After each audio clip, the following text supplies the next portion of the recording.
Welcome to the deep dive, everyone. You've sent us something pretty interesting this time. Definitely unique. It's called, let me see, 40 Years of Wisdom Shared in Just 40 Minutes. Catchy, huh? And, you might not expect to get, deep thoughts on life from a podiatrist, but Well, that's what we're here for, right? To dive into the unexpected. exactly. Yeah. Maggie, our podiatrist and author of this piece, she spent like decades working with the elderly. Wow. Yeah. Thinking about it, that's got to give you a really, unique perspective. Totally. Like she's seen firsthand how people, navigate getting older and all That's that. great, huh? Yeah, and she's kind of distilled all those observations, all her wisdom into this really powerful reflection. So we're gonna unpack it all. Could be fascinating. Yeah. So Maggie starts off with a pretty bold statement, basically saying a lot of us are chasing the wrong things. Oh, interesting. Like what? Well, the usual suspects: fame, perfect body, tons of money. The classic recipe for happiness, right? Right. But Maggie's arguing that they don't actually deliver, That's a pretty big claim. But she backs it up. Like, is this just an idea or No, she gets personal. She talks about her own life, wanting to be famous as a kid, finding validation through acting and. That makes sense, right? Like it taps into that really human need for approval from others. Exactly.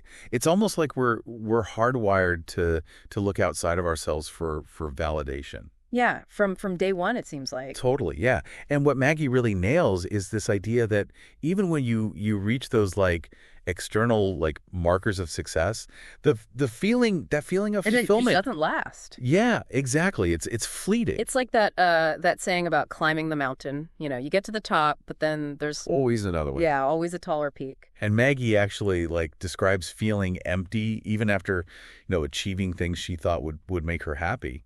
I bet a lot of people listening can relate to that. Oh, for sure. I mean, it's this fundamental thing, that the psychologists have been talking about for everlasting happiness. It doesn't come from, stuff you achieve, stuff you have. It comes from this deep down sense of accepting yourself. No, it's like it's not about what you accomplish, it's about How you see yourself, how you feel about who you are, like you're worthy no matter what. okay, that makes sense, but how do you actually get there? Like how do you actually cultivate that self-acceptance? That's the million-dollar question. That seems so much easier to just get caught up in chasing those external things. Sure, for sure. But Maggie, she uses her work with older folks to illustrate this other way of being. Right.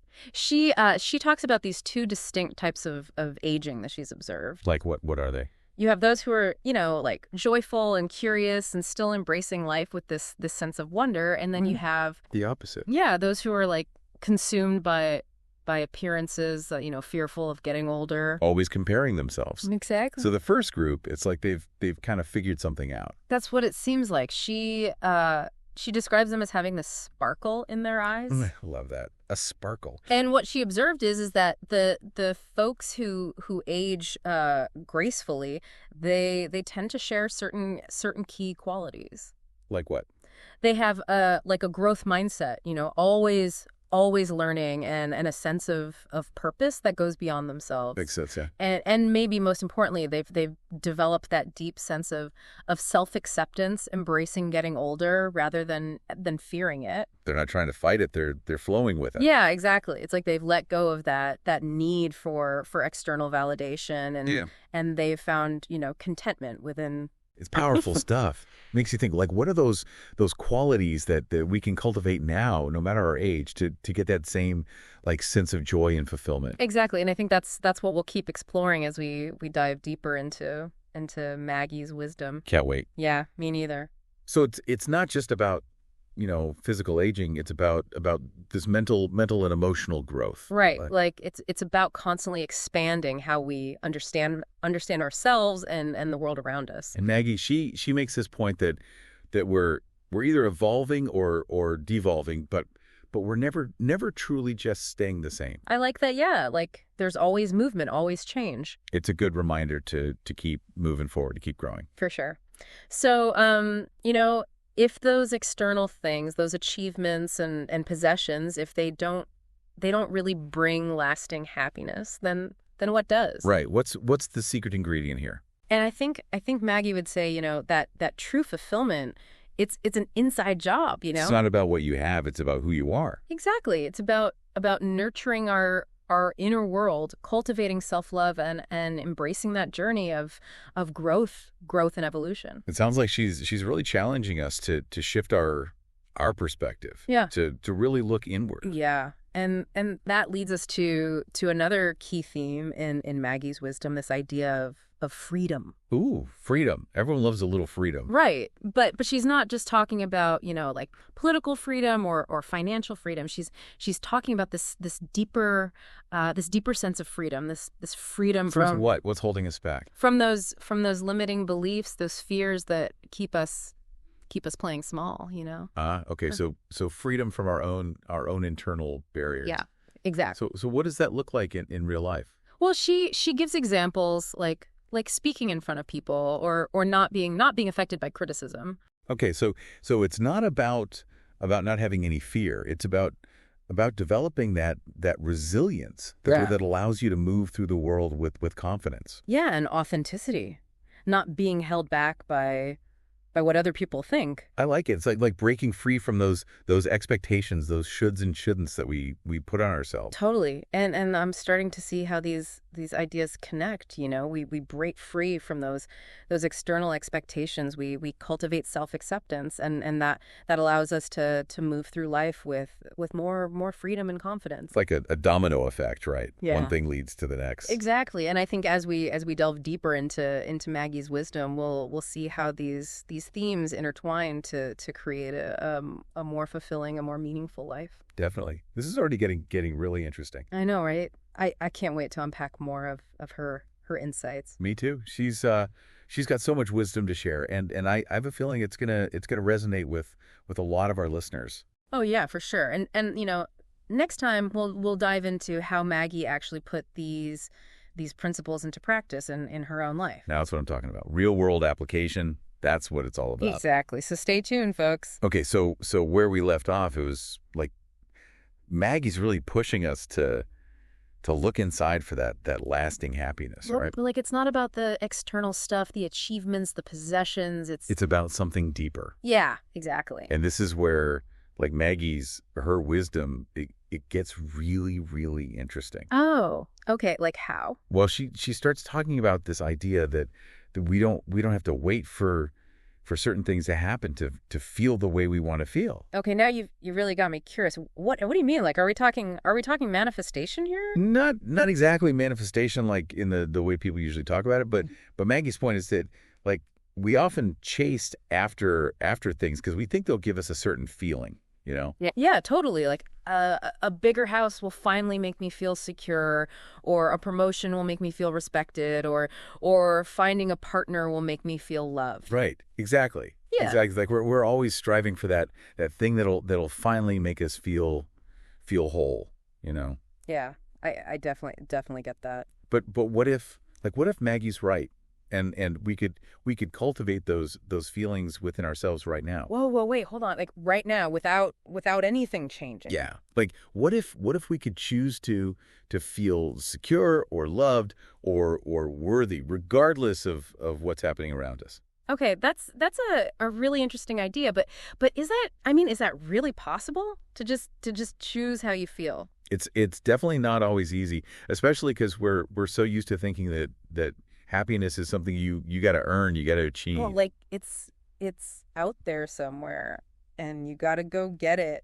Exactly. But the fascinating thing is that there's actually a lot of research, like real science that backs up what Maggie's saying. Oh, really? Yeah. Like studies have shown that things like mindfulness or gratitude or being kind to yourself, Yeah. they can actually change your brain and help you feel more positive emotions. So it's not just like wishful thinking. There's actual like neurological stuff happening. Exactly. And think about it this way: when we're feeling insecure, we tend to say like cling even tighter to those external things. They're gonna save us. Yeah, like if I just get that promotion, then I'll finally feel good enough. But if we work on feeling secure inside, That, And you don't need that external stuff to prop you up. and you can approach life with more confidence, more resilience, knowing that you're worthy just as you are. Yeah, it's a totally different way of being in the world. Okay, I'm starting to see how this all fits together. It's like when we shift our focus from getting validation from outside to finding fulfillment inside, then those external things they might actually start to fall into place more naturally. It's exactly what Maggie's observed, both in her own life and in the people she's worked with. It's like when you're coming from a place of wholeness and self-love, you just radiate a different energy. And that can be like incredibly powerful, incredibly magnetic. Totally. So how do we actually put this into practice? What are some things we can do to cultivate that self-love and acceptance? Or Maggie, she talks about starting with awareness. It's about noticing those thoughts, those beliefs that are holding you back. Like the negative self-talk. Yeah, those critical voices in your head that tell you you're not good enough, you're not worthy, you're not lovable. Ugh. Yeah, we all have those voices, right? We do. It's part of being human, I think. But the key is to recognize that those thoughts, they're not facts, they're just thoughts. Exactly. They're like clouds passing through the sky, Yeah. They come and go. And we have the power to choose which thoughts we focus on. Right. So it's not about silencing those negative thoughts altogether. It's about learning to just observe them without judgment and then choosing a more empowering perspective. Okay, that makes sense. But sometimes those thoughts feel so deeply ingrained, They do, especially the ones we've been carrying around for a long time. How do we start to shift those beliefs that feel so fundamental? One thing that can be really powerful is to question those beliefs. Like when you notice a critical thought popping up, you ask yourself, is this thought really true? Is it helpful? What evidence do I have to support it? So it's about challenging those old stories, those old narratives that we've been telling ourselves. Exactly, and a lot of times those negative beliefs, they're based on old stuff. Yeah. Like childhood wounds or things we've picked up from society. Like those messages we've internalized about what it means to be successful or worthy. Exactly. So it's about becoming aware of those messages and then consciously choosing to rewrite them, to create new stories that are more empowering, more supportive. Like taking back your narrative. Yes.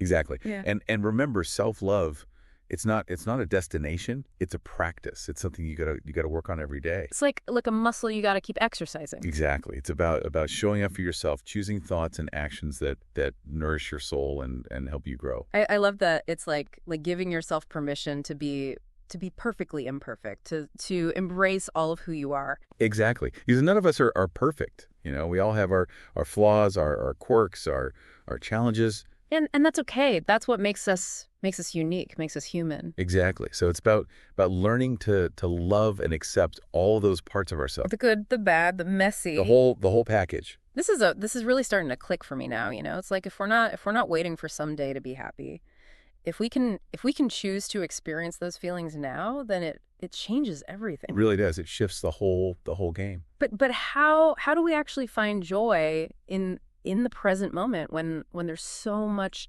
pressure to always be striving, to always be achieving? Well, remember what Maggie said about the journey being the destination. Yeah. It's about shifting our focus from the outcome to the process. Okay, I like that. Like finding joy in those little steps we take every day, the challenges we overcome, the lessons we learn along the way. Yeah, it's like instead of rushing towards some finish line, we can slow down. We can appreciate the scenery. We can savor the experience of the journey itself. Exactly, and that ties in so beautifully with her point about the benevolent universe. Oh yeah, right.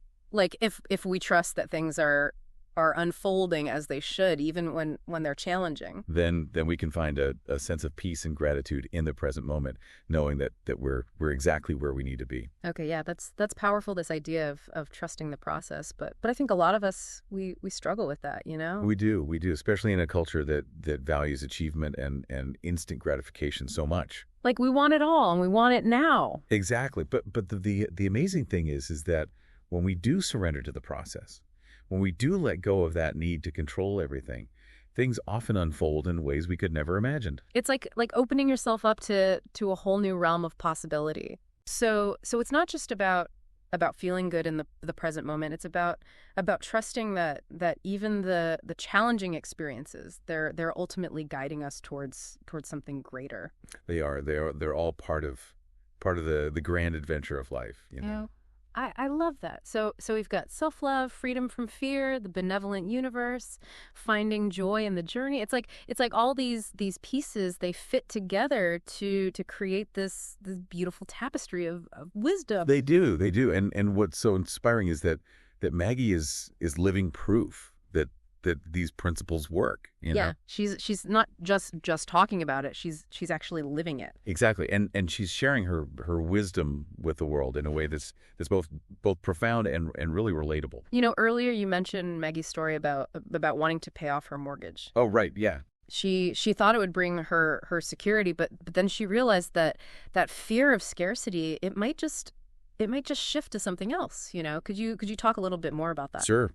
It's a perfect example of how we can get stuck in this cycle of chasing after external goals, thinking that they'll finally bring us lasting happiness or security. Right. Like once I achieve this, then I'll finally be free. Exactly. Yeah. And Maggie, she was so focused on reaching this financial milestone, thinking that it would finally alleviate her anxieties. But then she had this realization that true security, it doesn't come from how much money you have. It comes from within, from your relationship with abundance, from trusting that you're supported, that your needs will be met, even when things feel uncertain. So it's about shifting from a scarcity mindset to an abundance mindset. Okay. But how do we actually make that shift? It seems like we're surrounded by messages of lack and competition everywhere we turn. It's definitely a conscious choice, especially in a culture that often equates your worth with your net worth. Right, like how much money you have determines how valuable you are. Exactly. But the good news is that we have more power than we realize to choose our thoughts and beliefs. Okay. So we can actually change our mindset? We can. Yeah. And it starts with becoming aware of the messages we're consuming, and consciously choosing to focus on the positive. So like being mindful of the media we're consuming, the people we're surrounding ourselves with. Exactly. And we can also practice gratitude for what we already have. Oh yeah, right. Like focusing on the good things in our lives, even the small things. Exactly. And we can also affirm our own abundance, even in little ways. Okay, so it's about training our minds to see the abundance that's already there, rather than fixating on what we lack. Exactly. And it's also about recognizing that abundance comes in many forms. You know, it's not just about money. It's about love, connection, creativity, joy, purpose. Yeah, like expanding our definition of wealth. Exactly. When we do that, we open ourselves up to experiencing abundance in all areas of our lives. I love that it's like recognizing that we're already rich in so many ways. Yeah. But I think for a lot of us, there's still this underlying fear, you know, of not having enough, of not being enough. Yeah. That's a really common fear. And that's where Maggie's wisdom about the benevolent universe comes in, right? Exactly. When we view the universe as a supportive force, as a loving presence that's always guiding us towards our highest good, it becomes easier to let go of that fear. Right. Like we can trust that we're being taken care of, that we're always being guided, even when things don't make sense. Exactly. Okay, that's such a comforting thought, you know? It's like having faith that everything is unfolding exactly as it should, even if we don't always understand why. And the amazing thing is that when we cultivate that trust, it can completely transform our experience of life. Really? Like how? Well, we can move through the world with more ease, more grace, more resilience, knowing that we're we're never truly alone. Yeah, like we're always supported, always guided. Exactly. This is all incredibly powerful, but I think a lot of our listeners might be wondering, like, okay, this all sounds great in theory, but how do I actually make these shifts in my own life? That's a great question, and I think Maggie would say that the first step is simply becoming aware of the thoughts and beliefs Yeah. that are holding you back. Okay, so once you identify those limiting beliefs, then what? Then you can start to challenge them, to reframe them, to replace them with more empowering ones. Like taking those negative thoughts and turning them into positive affirmations. Exactly. Like- And it's a process. It takes time, but it's absolutely possible to transform your inner world and create a more fulfilling life. Okay, so we've talked about self-love, freedom from fear, the benevolent universe, finding joy in the journey. Yeah, lots of good stuff. Is there anything else Maggie highlights that can help us navigate this path of growth and transformation? Yes. Maggie, she has another really powerful insight that really resonated with me. Oh, okay, what's that? It's about recognizing that we already have everything we need to experience the feelings we desire. Wait, what? Explain that one to me, because that sounds almost too good to be true. I know, right? But think about it this way. We often chase after external things Yeah. because we believe they'll give us a certain feeling, right? Yeah, we talked about that earlier. Like fame might make us feel important. A perfect body might make us feel attractive. Money might make us feel secure. Right. But what if we could tap into those feelings without needing the external stuff? Right. Don't So instead of waiting to feel worthy when we achieve some big goal, we can choose to feel worthy right now. Exactly. Same with feeling safe or loved or accepted or joyful or peaceful.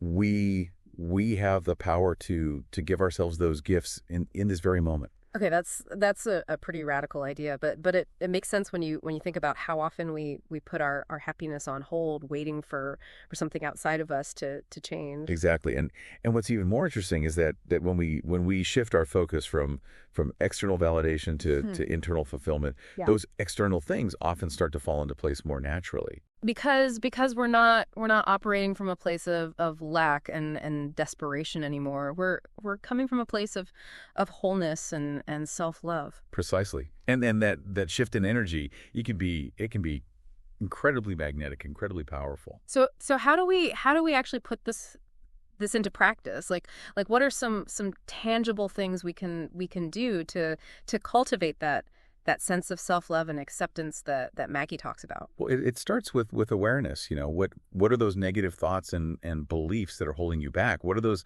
critical voices in your head that tell you you're not good enough, you're not worthy, you're not lovable? Okay, yeah, we've talked about that, but once we identify those voices, what do we do with them? We challenge them. We ask ourselves, is this thought really true? Is it serving me? What evidence do I have to support it? So it's about questioning those stories and replacing them with more empowering ones. Yeah. Exactly. And it's also about practicing self-compassion. We're all imperfect beings. We all make mistakes. We all have flaws. Right. The key is to treat ourselves with the same kindness and understanding that we would offer a loved one. Yeah, like extending that same grace and forgiveness to ourselves. Exactly. And remember, self-love is an ongoing journey, not a destination. It is. It's something we got to keep working on, keep cultivating. So if we're not waiting for someday to be happy, how do we find joy in the present moment?